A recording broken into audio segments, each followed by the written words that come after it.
Help support the show by joining the Patreon or becoming a YouTube member. Also, hit that like button and subscribe if you want more Browns-focused content.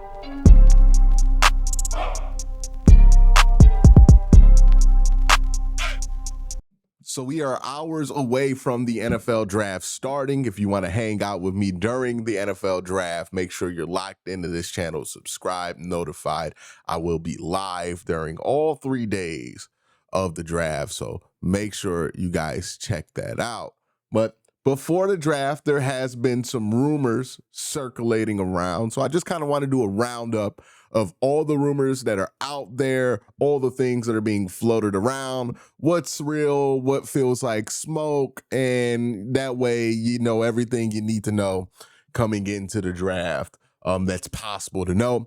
First thing up on the rumor roundup is Rap Sheet this morning brought up the possibility of the Browns and the Jaguars talking about a deal for the Jaguars to move up to 2. Here's that video.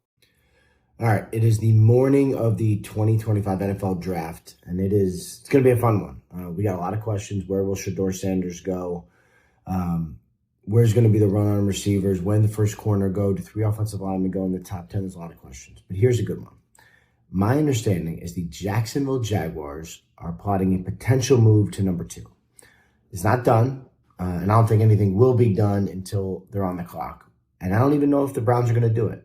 But the Jaguars are at least plotting. Now, it's interesting because if they do this, then it would be a significant move. You'd probably give up major future draft capital, maybe a first-round pick, likely to go get Travis Hunter, probably play him a receiver. But you could play him at corner, could play him at both. I know he wants to play both. If you're the Browns, then you just load up with draft capital for a quarterback next year. And kind of keep moving like that. It would be a big move. It would shake up the draft, and it is certainly something we're watching for on night 1 here in Green Bay, and man, we are almost there. Jordan Schultz, ironically enough, also had a similar report. So there is some smoke there to the argument that the Browns are considering a trade back.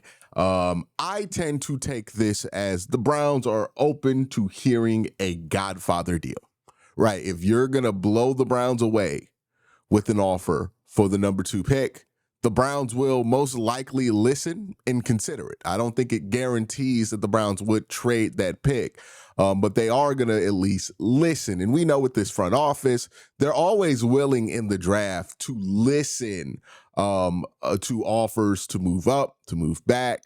There is a difference between listening and being open into it to leaning towards doing it. Everything else seems to indicate that the Browns are heavily leaning towards the idea of drafting Travis Hunter or Abdul Carter. More than likely Travis Hunter. It looks like that's the favorite to get selected as of now. And maybe a deal can come across their table that would make them interested, right? I don't know what Jacksonville is willing to offer, but I would imagine any deal to move the Browns off of number 2 will involve future first-round picks. Maybe multiple future first is what's going to take to make the Browns move off of 2. Andrew Berry drives a hard bargain in the trade market. This is a known entity. He tries to get value when he trades. He drives up the price when he's going to be the person receiving the assets or the bulk of the assets on the trade. So we know that he's going to try to drive up a pretty hard bargain for that number 2 pick. And if he does get his can't say no price, then he probably will trade the pick. The problem is I don't know what the probability is of doing that. Jacksonville's an interesting team, because they are desperate, right? And they do want to add an offensive piece, and maybe they've identified Travis Hunter as that game breaker for them that they can add. I think the question is, how much is New York willing to move back? Because if you're Jacksonville and you really want to get either Abdul Carter or Travis Hunter, then New York becomes a real possibility. If Jacksonville only wants Travis Hunter, then you have to make a deal with Cleveland, who also likes Travis Hunter, which means that price is going to be incredibly expensive. So I don't think that the Browns are going to trade back here, but they are going to listen. The Browns are always willing to listen in situations like that. That doesn't mean that they're leaning towards or interested in making a move. Just means that, hey, if you're going to say something crazy, we'll hear it, right? Like, we'll hear it just in case you say something so crazy we can't pass up. But I think the Browns feel pretty comfortable with the idea of taking Travis there too, and aren't really eager to trade back, right? Again, the reports are that teams are calling the Browns, and the Browns are listening. Not the Browns are calling other teams, which indicates Browns are pretty okay sitting at 2 picking. Everybody else wants to get to number 2, so we'll see what the market looks like. If the market gets to a crazy enough place, then maybe the Browns move off of it, but I don't think that that's going to happen. I think they'll pick at 2. But that's what's out there as far as trading back from 2 goes. There's been a question of what is it going to cost if the Browns want to get back in the first round from pick 33. Jordan Ranan, I hope I pronounced that correctly. If I did not, please, somebody with the knowledge, please let me know what that pronunciation is in the comment section below. But Jordan says in this tweet, spoke with several teams in the bottom half of the first round yesterday. It would likely cost the Giants at pick 34 in the second round, plus 65 in the third round, at least to get into the late teens. The expectation would be it would be for Jackson Dart. Later 20s, probably more in the range of 34 plus 99, late third rounder. All things considered, get ready for the first round and contemplate a trade up for a quarterback. So that's speaking in the context of the Giants, but it also does apply to the Cleveland Browns here, who have the 33rd pick and the 64th pick, and who also have the 33rd pick and pick 93. Now, pick 93, or is it 93 or 94? Somebody correct me. But that late third round pick that they have, or that early 4th, I think is going to be the main piece the Browns are going to use to try to move up if they feel it necessary to move up. We'll see how the board falls, how many quarterbacks go early on in this draft, who's going to be available where. I think it's also very possible that you get to pick 20-something and a lot of the quarterbacks that you like in that later first round conversation are still there. You might not have to trade up if you're Cleveland. Now, New York is interesting because they're a team that's been rumored to be interested in Jackson Dart and rumored to be very interested in Jalen Milroe. So let's say the Browns and the Giants are both interested in Jalen Milroe. There's probably going to be a race to get back into the first round to leap each other to get one of those 2 guys, right? Let's say we get Pittsburgh takes Dart 21, Shador goes 9, and Jalen Milroe's the only quarterback left. That's when you start to get a race between these 2 teams to jump back into the first round. If both of these teams are dead set and taking Jalen Milroe, you can replace him with Jackson Dart, whatever first round quarterback prospect you want to throw in there, right? It could be Shador Sanders. If it comes down to one guy, 2 teams, and those 2 teams are New York and Cleveland, I don't think Cleveland could be safe assuming that New York's just going to let that guy get to them at 33. I would assume New York would be pretty aggressive in trying to leapfrog the Cleveland Browns to get their quarterback, if that's the case, because they are a little bit in a more dire situation than the Cleveland Browns. Like, their job security in New York seems like it's lesser, so they might be more aggressive, might be more reckless when it comes to spending future assets. For Cleveland, they won't be as reckless because Andrew Berry sees himself as somebody who's going to be using those future assets, where Joe Sheen, not a lot of security there. So that's going to be an interesting race to look at, right? I think a lot of people are assuming that we could just sit at 33, treat it like a mock draft machine. But the truth is that the New York Giants are going to be proactive, and they know the Browns might take a quarterback at 33. They're going to be looking for trade-up opportunities to try to leapfrog the Browns if they think that the Browns and their interests at quarterback align. So that's something to look out for, right? What a trade-up would cost, probably early 4th, late 3rd. Is that a price you're willing to pay for one of these quarterbacks, or are you willing to say, you know what, we'll just try again next year, right? You got to make that determination if you're the Cleveland Browns, but that's going to be part of the math there. So just to reiterate, right now the rumor is, according to Jordan, if you want to jump into the late teens, it's going to cost you your 2nd round pick and your early 3rd to get back into the late teens. If you want to get into the later 20s, it's going to take the 33rd pick in either your late 3rd or early 4th. So somewhere in the late 100 pick there, it's going to cost you, or a late 99 pick there.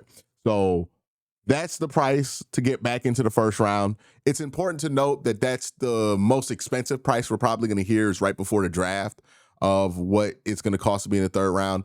I wouldn't be surprised if these prices go down for a trade up, the more or less demand that there is. Let's say there's not a lot of demand to move back into the first round and the team really wants to get extra assets like Pittsburgh or somebody like that who don't have a lot of picks. Atlanta might be one of these teams that be willing to ship their pick because they don't have a ton of picks. Then they might be willing to come down on what that starting price is. So when they bring this up and when people say the price to move up is 34 and 65, that's not a static price. That is a price that is likely to be moved up and down and to be negotiated based on what the demand is to move up. If the demand is low, the price will be low. If the demand is high, the price is going to be higher. But it's not static. That's just the starting price. And then you got to call them and negotiate what you feel like is fair based on what's going on in the draft. So keep that in mind. If there's a trade up, it's very unlikely it's going to look just like that, right? It's going to look different, but that's where the teams start their negotiation. Speaking of negotiations, there has also been reports that the Browns might send 2 of these players on the go. And the 2 players that have been mentioned come from Jordan Schultz. He says 2 Browns players believed to be available in the trade entering the draft, per sources Greg Newsome and Ogbo Okoronkwo. Now, I made the joke on social media earlier that Greg Newsome is kind of our personal Miles Turner. Like every single time there's a trade to be talked about, Greg Newsome does get thrown into that trade. And that's for multiple reasons. He has a very tradable contract and he's expendable because the Browns have a surplus at the cornerback position. Obviously, with bringing in Travis Hunter, it would create even more of a surplus at the position there. So that makes sense. Ogbo Okoronkwo, the Browns bringing in Joe Tryon feels like that's the replacement for Ogbo. So he might be a June cut or a July cut. And I think the Browns want to get something out of him because he's not a useless player. He's a useful player for somebody. And he has been semi-productive for the Cleveland Browns and has a lot of upside. So considering all of that, maybe somebody might be willing to give you something for him, and the Browns already have a replacement. We'll see what happens. It's very rare that players get traded in the draft. I don't think the Browns have done a draft day player trade in quite a while.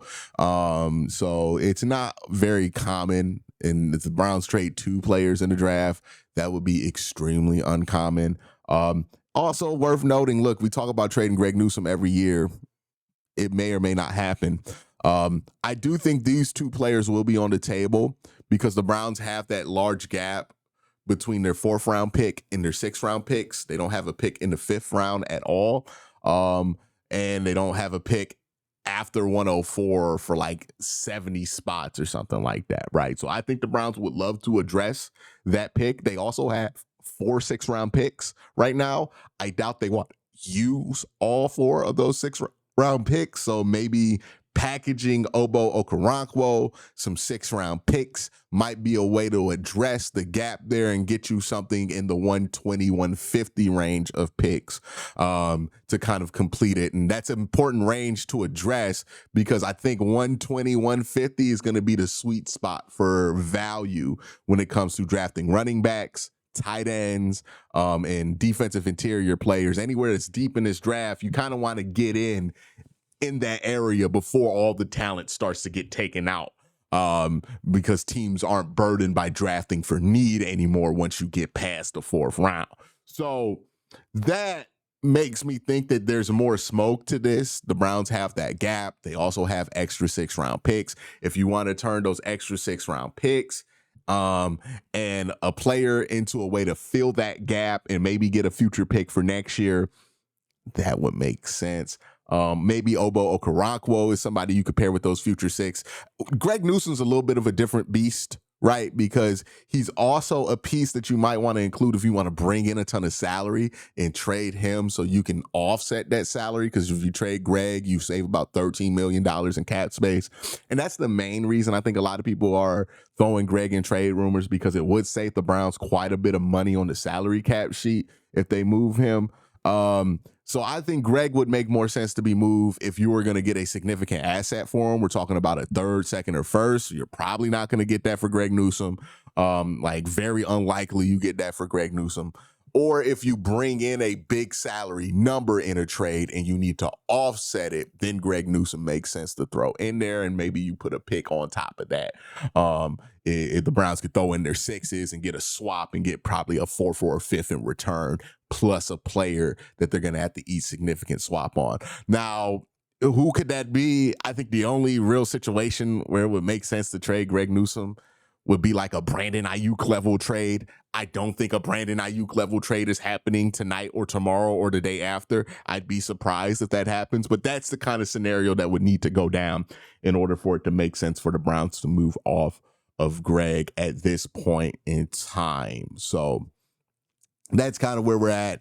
I think Ogbo Okoronkwo is probably the most likely player to get moved because it's just more convenient to move him for money purposes. And he's somebody you can pair with a couple of sixes and get you something that can fill that gap and get you a 5th round pick. Because I think they want that 5th round selection or another 4th round selection. Maybe a late 4th selection. And I think you might be able to finagle that with the right deal for Ogbo Okoronkwo to the right team. But that's my thoughts so far about the rumors. That's the rumor roundup before the drafts. Last time I'm gonna talk to you before I hit the live stream. So make sure you subscribe, make sure you're notified so you don't miss the live stream. And come kick it. Come kick it, come chat. It's gonna be fun. I'm probably gonna be having a good time. I'm going to have my guys from AFC North talk on there, maybe even some guys from the OBR on here as well. We're going to have a time and a half for the entire first round. I'll be here for the entire first round till the draft closes, and we will have fun nonetheless. My first day one stream on this channel in a long time where the Browns actually have a pick. So very much having a ton of fun here. Y'all let me know what you think in the comment section below. Have a great day. Have an even better night. Peace.